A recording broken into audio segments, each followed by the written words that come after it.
Hello guys, welcome to Telugu గల్లీ talks.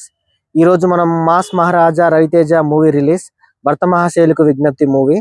So ఈ రోజు పబ్లిక్ టాక్ తీసుకుందాం. పక్కనే థియేటర్ ఉంది. Let's go.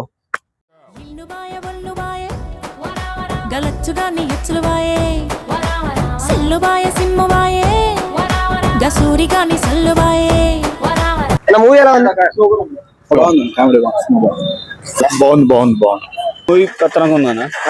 నాకు వరకు నచ్చిన వరకు అయితే ఒక ఫ్యామిలీ ఎట్లా ఉండాలి అనేది కత్తనగా ఉంది, కానీ తప్పుడు పని చేయవద్దు. నచ్చిందన్న మూవీలో అంటే ఈసారి రవితేజ మాస్ మహారాజాకి కావాల్సిన ఫుల్ మీల్స్ ఇచ్చారా? మొన్న ఇప్పుడు హీరో సూపర్. అంటే ఇంత ముందుతో పోలిస్తే ఎలా ఉంది మూవీ? అంటే రవితేజ మూవీస్ ఇంత ముందు బ్లాక్ బస్టర్ అనుకోవచ్చా? బ్లాక్ బస్టర్ చూడొచ్చు. ఏం హైలైట్ ఉందన్న? ఏం బాగుంది? ఏం నచ్చింది బాగా? కామెడీ, రవితేజ కామెడీ, మొత్తం కామెడీ ఫ్యామిలీ ఉంటాడా? బాగుంది. సినిమాలో సెకండ్ హాఫ్ బాగుంది. ఫస్ట్ హాఫ్ కొంచెం స్లో ఉండదు, 10 నిమిషాలు. సెకండ్ హాఫ్ అయితే ఇక నువ్వు సీట్ లో కూర్చోవు, అంతే. సీట్ లో కూర్చోవు, ఓకే చెత్త మాడుతుంది. సో సినిమాలో ఏది హైలైట్ అనుకోవచ్చు? మీకు ఏం నచ్చింది? హీరో ఫస్ట్ హాఫ్ హీరోయిన్ అయితే సూపర్ ఉంటది, మామూలు చూపెట్టలే. ఎలా ఉంది చెప్పాలి అంటే ఫన్నీ మూవీ, చాలా బాగా తీసాడు. కాకపోతే రెగ్యులర్ రొటీన్ అన్నట్టుగా ఒకటి ఆడవాళ్ళనే టార్గెట్ చేస్తున్నారు ప్రతి సినిమాలో.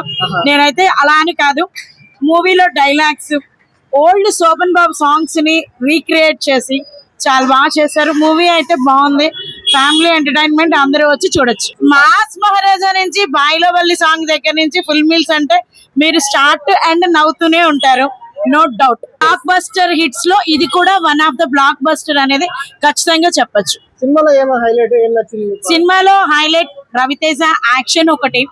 రవితేజ యాక్షన్ తో పాటు హీరోయిన్స్ ఇద్దరు, దాసరి నారాయణరావు గారి మనవరాలు అయ్యే డింపుల్ హయాతి ఉంది కదా, సెకండ్ హీరోయిన్, తను చాలా బాగా చేస్తుంది. హీరోయిన్ బాగుంది. నెక్స్ట్ సునీల్ కి చెప్పాలి అంటే ఇది ఒక రియల్ లైఫ్.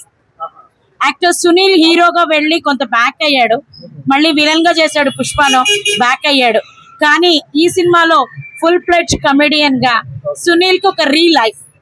సినిమా అయితే సంక్రాంతి బ్లాక్ బస్టర్. హైలైట్స్ ఈసారి రవితేజ మూవీస్ తో ఇంత ముందు పోలిస్తే ఈ మూవీలో ఏది హైలైట్ అని చెప్పొచ్చు? పర్ఫార్మెన్స్ అన్న, మాస్ సినిమాలు అన్ని చేసింది కదా, ఆ మాస్ ఉంది ప్లస్ క్లాస్ ఉంది. ఈసారి కాన్సెప్ట్ ఎలా ఉంది? బాగుంది అన్న, డిఫరెంట్ గా ఉంది.